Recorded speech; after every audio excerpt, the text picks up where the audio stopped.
사도신경하심으로 신앙 고백하겠습니다. 전능하사 천지를 만드신 하나님 아버지를 내가 믿사오며 그 외아들 우리 주 예수 그리스도를 믿사오니 이는 성령으로 잉태하사 동정녀 마리아에게 나시고 본디오 빌라도에게 고난을 받으사 십자가에 못 박혀 죽으시고 장사한 지 사흘 만에 죽은 자 가운데서 다시 살아나시며 하늘에 오르사 전능하신 하나님 우편에 앉아 계시다가 저리로서 산자와 죽은 자를 심판하러 오시리라.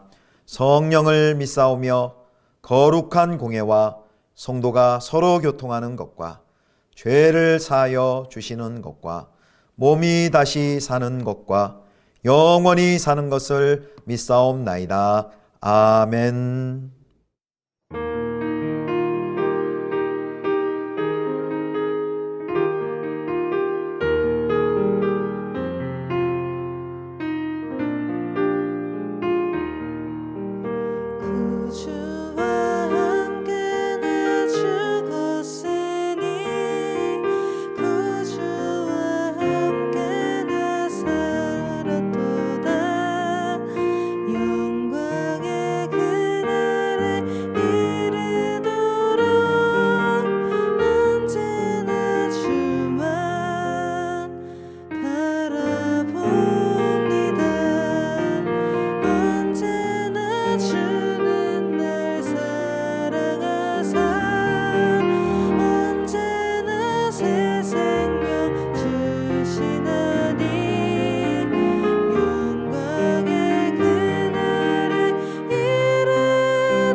그때도 같이 하사 언제나 나를 도와주시네. 언제나 주는 날 사랑하사 언제나 새 생명 주시나니 영광의 그날에 이르도록 언제나 주만 바라봅니다. 뼈 아픈 눈물을 흘릴 때와 쓰라린 마음으로 탄식할 때 주께서 그때도 같이 하사 언제나 나를 생각하시네. 언제나 주는 날 사랑하사 언제나 새 생명 주시나니 영광의 그날에 이르도록 언제나 주만 바라봅니다. 내 몸의 약함을 아시는 주 못 고칠 질병이 아주 없네. 괴로운 날이나 기쁜 때나 언제나 나와 함께 하시네. 언제나 주는 날 사랑하사 언제나 새 생명 주시나니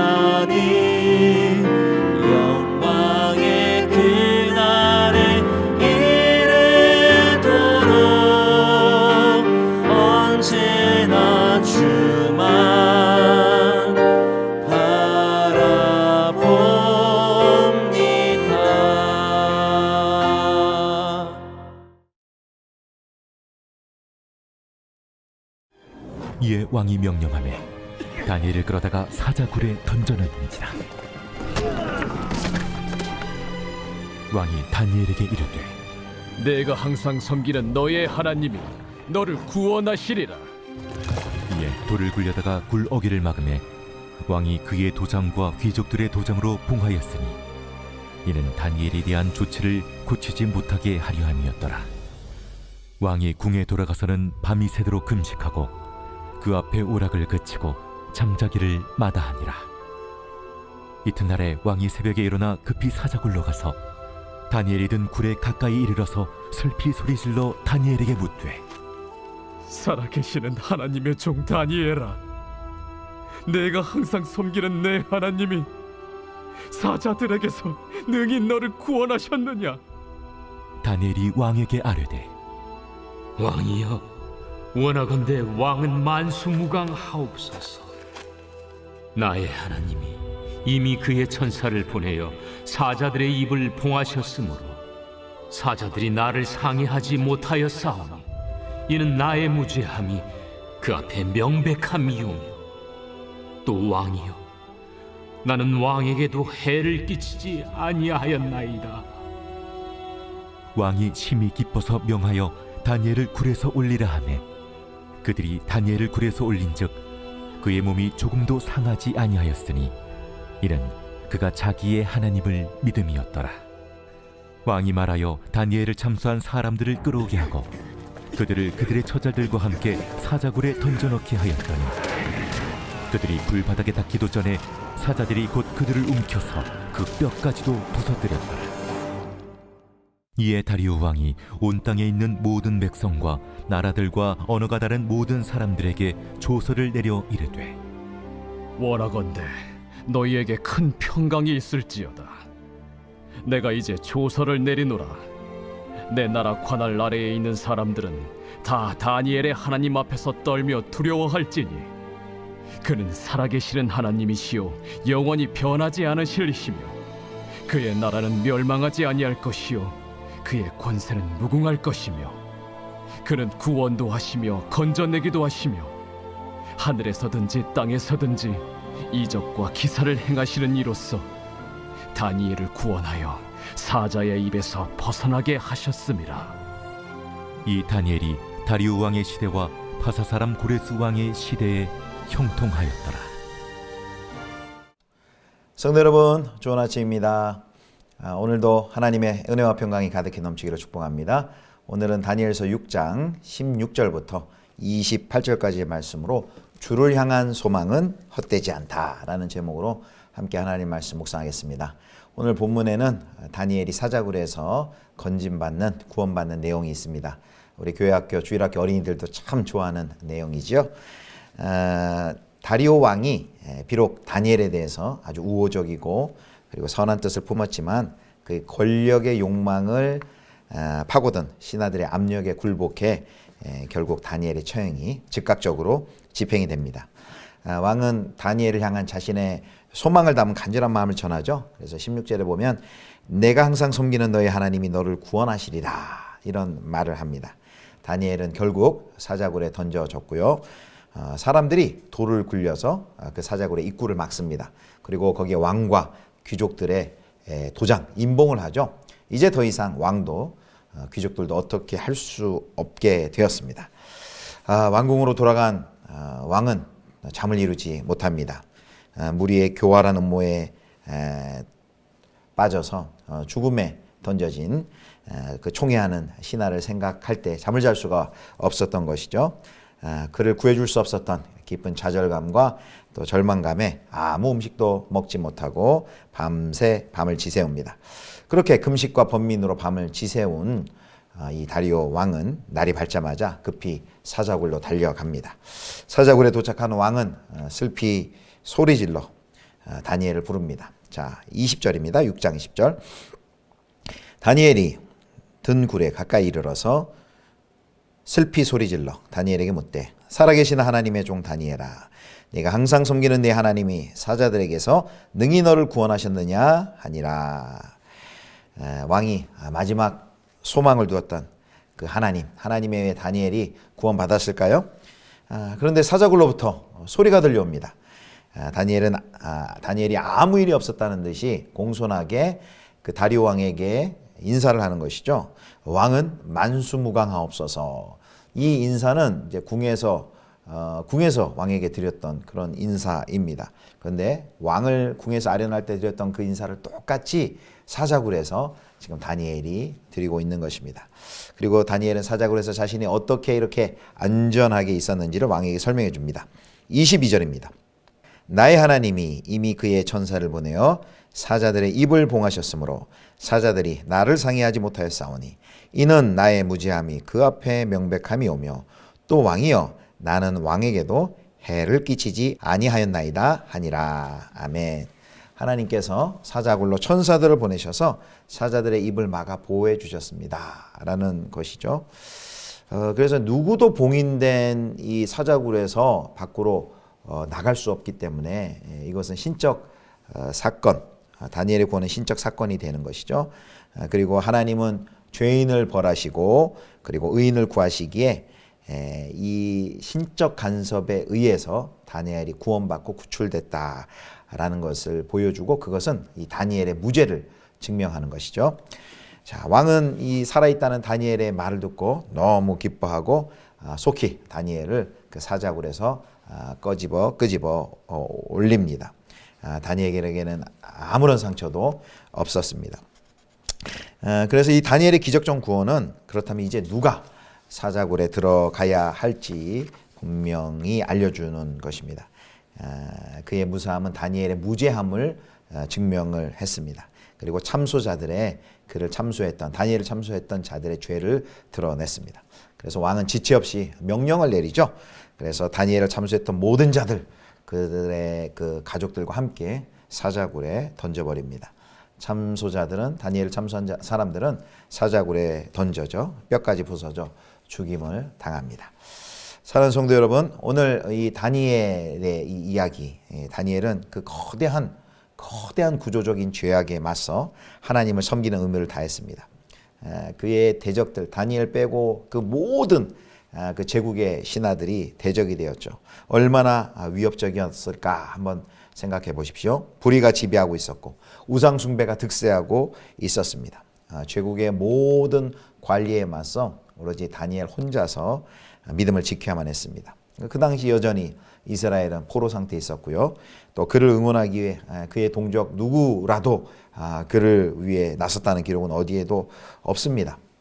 우리는 이 다니엘의 상황을 속에서 이런 불의가 가득한 그 제국, 구조적 악이 가득한 이 제국 속에서 혼자 믿음을 지키는 이 다니엘의 모습을 보며 이런 질문을 할 수 있습니다. 이렇게 위압적이고 또 제도적이고 국가적인 거대한 악에 맞서서 개인이 과연 무엇을 할 수 있습니까? 한 개인이 전 국가와 하나님을 모르는 불의와 문화와 전통에 맞서는 일이 과연 어떤 의미가 있습니까? 이거 계란으로 바위치기 아닙니까? 우리가 이런 질문할 수 있습니다. 하나님을 향한 우리의 믿음을 지키고 의무를 다한다 해도 아무런 변화가 일어나지 않는다면 도대체 우리는 그런 노력을 왜 해야 합니까? 실제로 우리의 삶 가운데 이런 질문이 가득합니다. 그래서 그 질문 때문에, 그 질문을 하는 상황 때문에 많은 사람들이 절망하고 체념하고 자포자기합니다. 아무리 정직하게 굴어봐야, 나 혼자 정직하게 굴어봐야, 나 혼자 뭐 정의와 신을 위해 노력한다 하더라도 세상은 아무런 변화도 없는데 계란으로 바위치기지 뭐 그렇게 살면 뭐해? 나만 고생이지. 내 노력이 아무런 결과도 영향도 미치지 않는다면 그렇게 굳이 그렇게 살 필요가 있을까? 이런 질문이 우리 가운데 있을 수 있습니다. 그런데 오늘 다니엘 이 이야기는 우리에게 뭘 가르쳐 줍니까? 우리의 노력으로 아무런 변화가 일어나지 않을 것 같아도 우리는 굳건히 주님을 향한 신의를 지켜야 함을 본문이 가르쳐 줍니다. 죄악이 너무 크기 때문에 우리의 노력이 아무 의미 없는 몸짓처럼 보일지라도 하나님은 우리의 신실함을 요구하십니다. 죄악이 너무 위력적이고 또 그에 맞서다가 오히려 사람들에게 조롱받고 개인적으로 위협에 처할 수도 있습니다. 그러나 그때에도 하나님은 우리를 향해 그 자리에 굳게 서서 하나님을 위해 살라고 요구하십니다. 왜 하나님께서는 이런 요구를 우리 가운데 하시는 것일까요? 그것은 하나님께서는 우리가 우리 자리를 끝까지 지킨다면, 믿음을 지키고 있다면 하나님께서는 반드시 우리를 통해서 하나님의 나라를 건설하시고 하나님의 구원의 역사를 이루실 것이기 때문입니다. 다니엘을 위해 사자의 입을 닫아주신 하나님은 우리를 삼키려 하는 우문사자와 같은 사탄의 그 입을 분명히 막아주실 것이기 때문입니다. 그래서 우리는 주님을 신뢰하고 그 하나님이 준비하신 영원하고 궁극적인 승리를 소망하며 오늘 우리의 자리에서 내 눈앞에 당장 어떤 결과가 나온다 하지 않더라도 우리는 굳건히 믿음을 지키는 것이죠. 하나님의 약속이 오늘 본문에 분명히 나타나 있습니다. 자, 다니엘서 6장 28절 마지막 문장을 보십시오. 28절입니다. 이 다니엘이 다리오 왕의 시대와 바사 사람 고레스 왕의 시대에 형통하였더라. 여기 마지막 왕의 이름이 의미심장합니다. 마지막 왕의 이름이 무엇입니까? 고레스 왕의 시대에 라고 말합니다. 바로 이 왕의 치세의 왕의 고레스 왕 시절에 이스라엘 백성들이 이제 본국으로 본격적인 귀환을 시작하지요. 그리고 그들이 바로 본국으로 본토로 이스라엘로 귀환함으로 결국 다윗의 성에서 우리의 주 예수 그리스도께서 아기의 몸으로 태어나시게 됩니다. 다니엘이 고령이 되도록 견지한 그 소망대로 마침내 하나님의 약속이 성취가 되는 것입니다. 이를 통해서 본문은 우리에게 하나님을 향한 소망이, 하나님을 향한 우리의 소망이 결코 헛되지 않다라는 것을 우리에게 가르쳐 줍니다. 우리가 믿음의 결과를 보기까지 오랫동안 인내해야 할지도 모릅니다.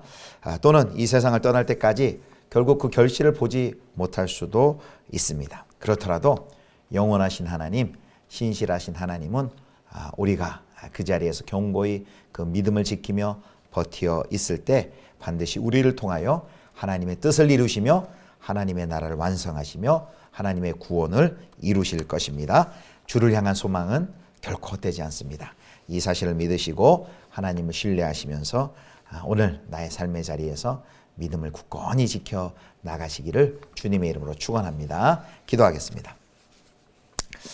하나님, 불의가 가득하고 죄악이 가득한 이 세상 가운데 우리가 믿음을 지키는 우리의 결단과 노력이 너무 미미해 보이고 또 아무런 결실도 맺을 수 없을 때 낭만과 좌절이 우리 가운데 있음을 고백합니다. 그러나 하나님, 그 모든 결과를 하나님께 맡기고 하나님, 우리가 믿음을 지키는 그 우리의 신실함을 통하여서 하나님께서 주의 구원의 역사와 하나님의 나라를 이루어 나가심을 굳건히 믿고 오늘 주를 향한 이 소망을 거두지 않는 신실한 주의 백성들 다 되게 하여 주시옵소서. 우리 구주 예수 그리스도의 이름으로 기도드립니다. 아멘. 하늘에 계신 우리 아버지여, 이름이 거룩히 여김을 받으시오며 나라의 임하옵시며 뜻이 하늘에서 이룬 것 같이 땅에서도 이루어지이다. 오늘날 우리에게 일용할 양식을 주옵시고 우리가 우리에게 죄 지은 자를 사하여 준 것 같이 우리 죄를 사하여 주옵시고 우리를 시험에 들게 하지 마옵시고 다만 악에서 구하옵소서. 대개 나라와 권세와 영광이 아버지께 영원히 있사옵나이다. 아멘.